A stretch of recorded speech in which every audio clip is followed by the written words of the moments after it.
One of the big decisions that you need to make in designing a brainstorming process is whether you're going to use traditional sit-down face-to-face brainstorming or use one of these newly emerging tools. There's actually quite a bit of interesting academic work going on around the use of these online tools, and they really have a whole bunch of advantages.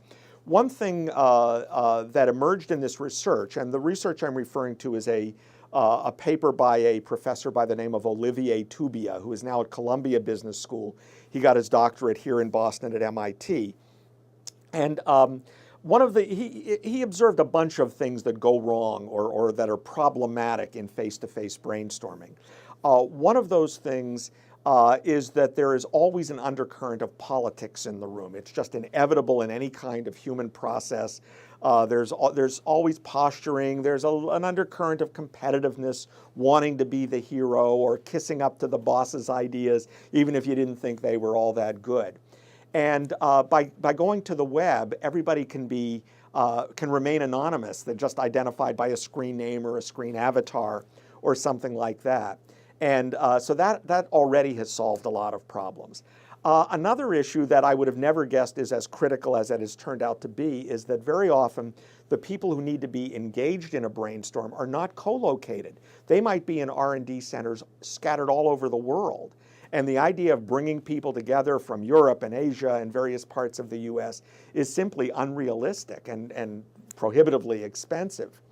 Now, the other thing that Toubia dealt with in his research is the kind of incentives that are used to reward people in a brainstorm. And he found that there were sort of two extremes, neither of which worked terribly well. You can reward the individual who comes up with the dynamic idea, or you can reward the whole group equally.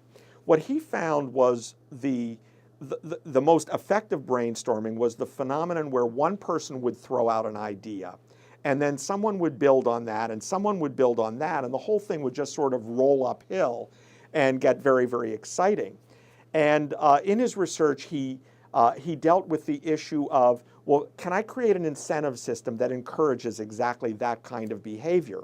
And what he came up with, which is very clever and has turned out to be very effective, is a system where you're rewarded every time you give an idea, but you are rewarded again every time someone builds on your idea. And he has this elaborate point system where the points are actually worth a small amount of cash, where if A suggests an idea, they get a point.